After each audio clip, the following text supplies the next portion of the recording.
আমাদের এই সারটা খুবই উপযোগী যে কোনো ফসলের জন্য, বিশেষ করে শাক সবজি আপনি কোন।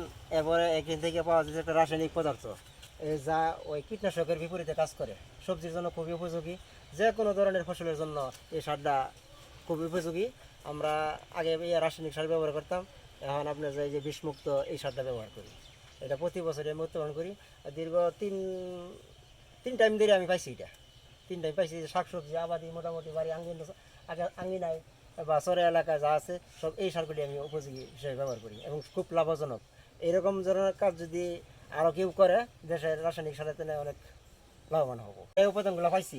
এই উপাদানগুলো আপনার যে মুরগির পিসটা 104 কেজি, গোবর 85 কেজি, তারপরে নিম পাতা 1 কেজি, ওই আপনার টাইকো কম্পোস্ট 1 কেজি, ছাই 1 কেজি, কচুরি পানা, তারপরে নিম পাতা 1 কেজি, কাঠের ভুসি আছে, ভুট্টার গুঁড়া আছে।